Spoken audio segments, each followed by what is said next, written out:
Let me tell you about the day my world turned upside down, the kind of day that makes your blood boil and your heart break all at once. I'm standing across the park, maybe 50 yards away, frozen in horror as Karen Mitchell, our neighborhood's self-proclaimed queen of petty power trips, lifts my 8-year-old daughter, Lily, out of her wheelchair and tosses her into a public trash, like she's tossing out a used coffee cup. The stench of rotting garbage hits me even from this distance, mixing with Lily's terrified sobs. Karen brushes off her hands, smirks, and struts away, her blonde ponytail bouncing like she just nailed a performance. She has no idea she's just awakened a sleeping Gianna former Navy SEAL who's about to flip her perfect little world into chaos. Buckle up because this story is a wild ride. My name's Tom Bennett, and I never thought I'd be telling a tale this insane. My wife, Emily, and I moved to this upscale Atlanta suburb thinking it was the perfect place to raise Lily. She's a bright, bubbly kid, but she's been in a wheelchair since birth due to a condition that limits her mobility. Doesn't stop her from lighting up every room she's in, though. Her laugh could melt the grumpiest heart well, almost. Apparently, it's no match for Karen Mitchell, the head of our Homeowners Association, or as I call her, the HOA tyrant with a clipboard and a grudge. We live in one of those neighborhoods where every lawn looks like it was trimmed with nail scissors, and the houses scream real estate brochure perfection. It's nice, sure, but the cost of that perfection is dealing with Karen. Picture a woman in her 50s, always in crisp white capris, with a fake smile that never reaches her icy blue eyes. She carries a leather-bound notebook like it's her personal Bible, scribbling down every tiny violation she spots. Forgot to edge your lawn by a quarter inch? Karen's at your door with a fine. Parked your car on the street for an hour? Expect a snarky letter taped to your windshield. She's the type who'd measure your grass to ensure it's HOA approved. It all started a few months back when Karen decided our family was her new obsession.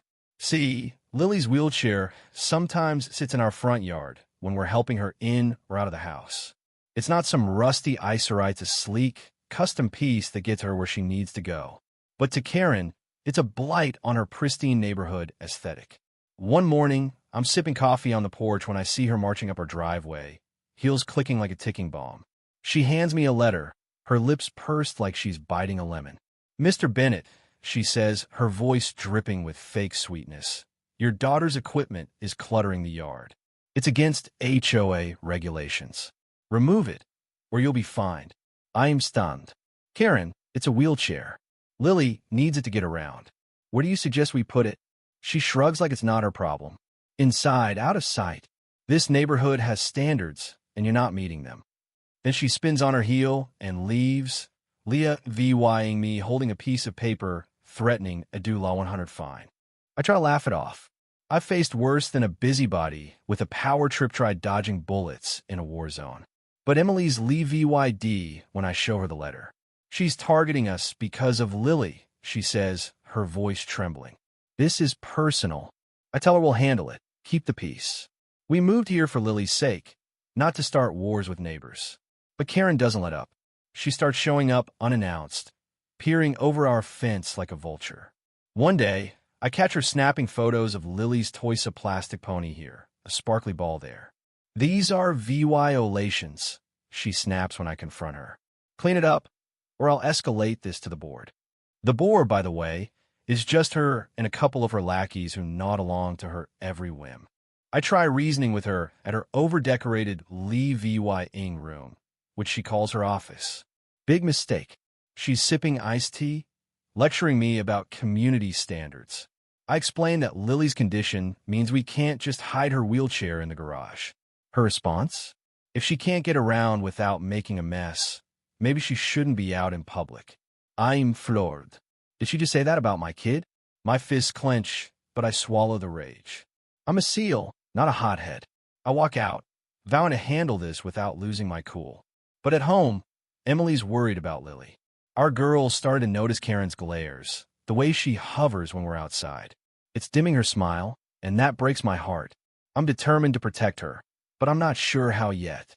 All I know is Karen's pushing me to a line I don't want to cross. And trust me, when a SEAL draws a line, You don't want to step over it. Things escalate fast. Karen's fines get Pechiera $50 fine for a single leaf on our walkway, a $75 fine for Lily's soccer ball in the yard. I'm keeping my cool, but it's like trying to stay calm while a mosquito buzzes in your ear at 3 a.m. One afternoon, I'm helping Lily practice with her soccer ball. She loves kicking it from her wheelchair, her laugh like pure sunshine. We're ha-VYing a blast until I hear Karen's telltale heel clicks. She's at the edge of our lawn, arms crossed, looking at us like we're vandals. Toys in the yard are a violation. She barks, pointing at the ball like it's a crime scene. Remove it, or I'll issue a fine. Lily's face falls, and my blood pressure spikes. It's a soccer ball, Karen, I say, voice steady. She's playing. You got a problem with kids ha-VYing fun? She smirks, scribbling in her notebook. I have a problem with clutter. Clean it up. She struts off, Leah VYing Lily clutching the ball, whispering, is she mad at me, Daddy? My heart cracks. No kid should feel like that in their own yard. Emily's ready to go nuclear when I tell her. We're at the kitchen table, a pile of Karen's letters stacking up like a bad rash. She's bullying us because of Lily's disability, Emily says, her voice shaking with fury. This isn't about rules. It's personal. She's right, and I hate admitting it. Karen's not just enforcing HOA nonsense she's got out for us. I suggest filing a complaint with the board, but Emily shakes her head. Karen saw the board, Tom. She's got everyone scared or brainwashed. I'm starting to see why folks call her the neighborhood dictator. Still, I'm not ready to escalate. I tell Emily we'll document everything, every letter, every fine, every snide remark. If Karen wants a fight, I'll do it my way. Smart, not loud. But Karen keeps pushing. A $200 fine for unauthorized equipment storage. Yep, Lily's wheelchair again. Apparently, Leah VYing it on our porch for 10 minutes while I carry her inside is a crime. I'm at my wit's end, but I try talking to her one last time. Her Lee VYing room smells like lavender and arrogance, with framed HOA awards on the walls. Karen, this is Lily's lifeline, I say. You're fining us for her medical equipment. Can't we work this out? She leans back, sipping her tea like a MOVY lane. If you can't comply, Mr. Bennett, maybe you should relocate. This community values order. I leave, jaw tight, knowing diplomacy's running dry. The neighborhood's whispering about Karen's obsession with us, but nobody speaks up. They're too scared of her hit list. Lily's starting to hate going outside, and that kills me. She used to love rolling down the driveway while VYing at cars. Now she asks Emily if she's breaking the rules just by being in the yard. Emily's eyes are red from holding back tears, and I feel like a failure for not fixing this yet. I've faced enemies in combat, but this middle-aged woman with a clipboard is testing every ounce of my patience. The breaking point comes at a mandatory HOA meeting. The community center smells like stale coffee and tension, with neighbors fidgeting in folding chairs. Karen's at the front, her blonde ponytail gleaming under fluorescent lights, droning on about mailbox uniformity and mulch depth. Then she zeroes in on us. I'd like to address a serious issue, she says, voice dripping with fake concern. The Bennett family has repeatedly VYOLAT our community standards. Their cluttered yards, disruptive BHA and that equipment threaten our property values. The room goes silent. I feel every eye on us. Emily grips my hand, her nails digging in. I stand, voice steady. Karen, that equipment is our daughter's wheelchair. She's 8. You're fining us for her existing. A few neighbors murmur, but Karen cuts them off. This isn't about her condition, she snaps, smile gone. It's about respect for our community. If you can't comply, perhaps you don't belong here. Gasps ripple through the crowd. She's not just bullying us, telling us to get out. Some neighbors nod, too scared to disagree. Others look away, ashamed but silent. Emily's shaking with rage as we leave. She's trying to run us out of our home, she says in the car. This isn't about rules anymore. It's personal. I gnaw my jaw tight. Lily's at home with a sitter, probably wondering why her parents look like they've been through a war. I'm done playing nice, but I'm still hoping there's a way to end this without turning our lives into a battlefield. Then comes the moment that changes everything. The moment Karen crosses a line, so VY Lewitt makes my blood run cold. It's a crisp Saturday morning, the kind where the air smells like fresh grass and hope. I've taken Lily to the neighborhood park, a little green patch with swings and a picnic area. She loves it, rolling her wheelchair along the path, pointing at squirrels like they're rock stars. I'm pushing her toward a bench, her giggles filling the air, when I realize I forgot her water bottle in the car. "Be right back, kiddo," I say, parking her near the bench. She's safe, happy, while VYing at a passing dog. I jog to the car 30 seconds away. What could go wrong in 30 seconds? Everything. I'm halfway back when I hear Lily scream. My heart stops. I sprint toward the park, and that's when I see it. Karen Mitchell, in her signature white capris, standing over a public trash can. The stench of rotting food and dirty diapers hits me like a punch. But what freezes my blood is Lilamy, little girl inside the trash can, her tiny hands gripping the rim, tears streaming down her face. Her wheelchair's tipped over nearby, wheels spinning uselessly.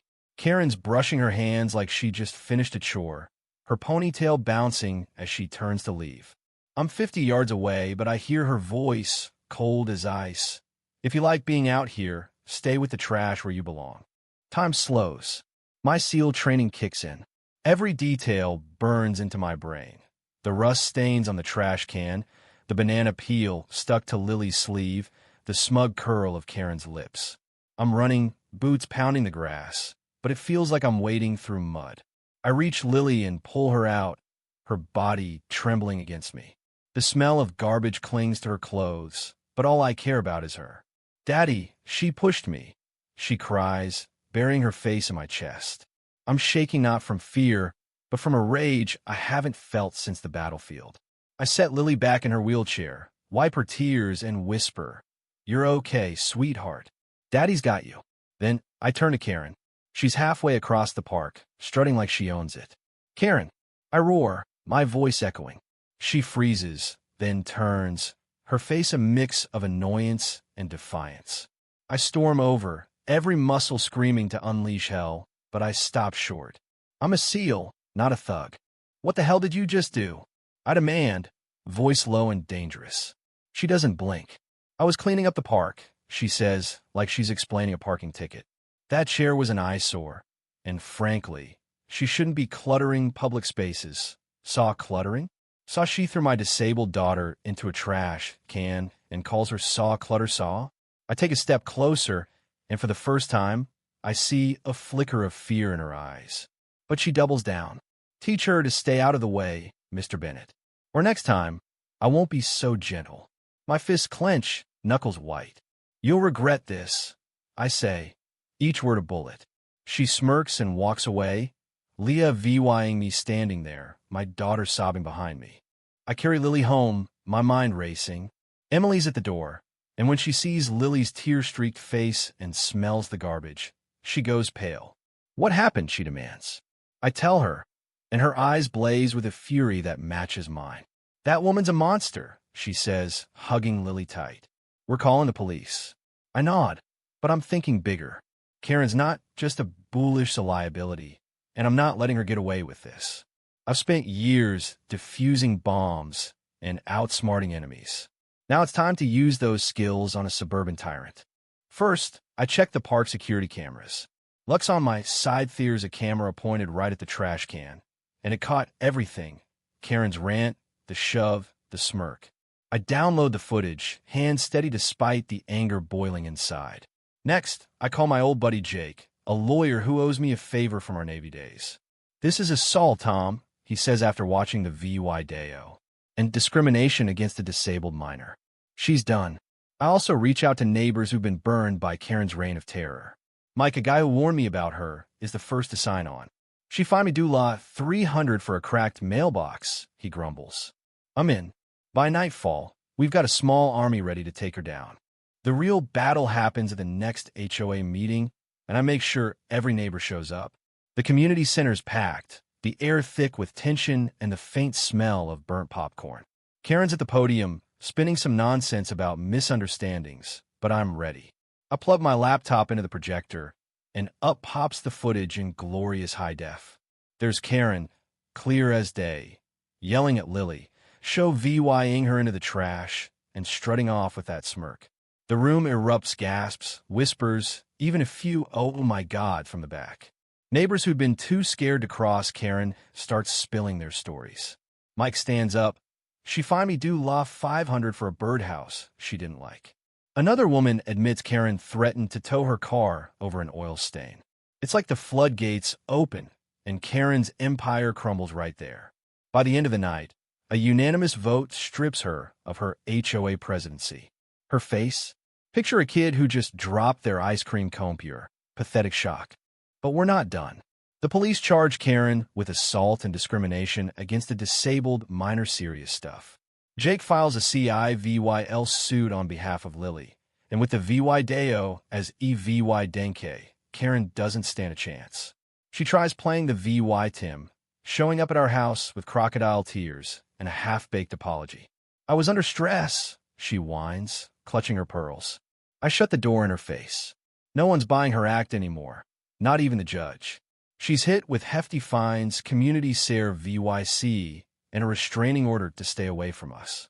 Word is the legal bills forced her to sell her perfect house.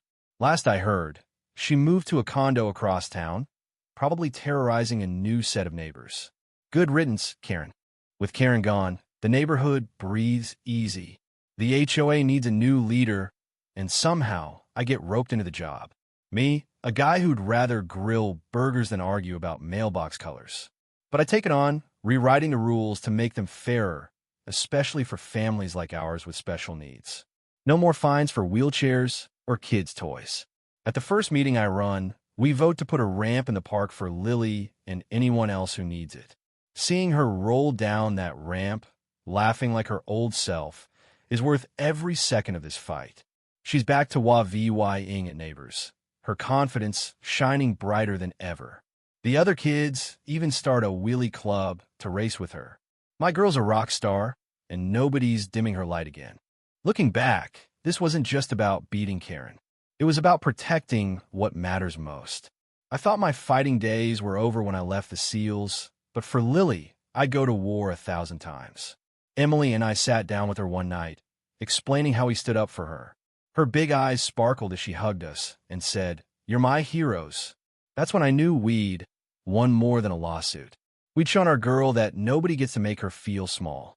So what do you think? Did Karen get what she deserved, or should she have faced even harsher consequences? Could you stay calm if someone targeted your family like that? Or would you have lost it?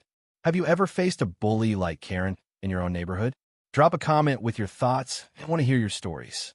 If this hit home, smash that like button and subscribe to join our crew. We've got more wild tales coming your way. Stay tuned.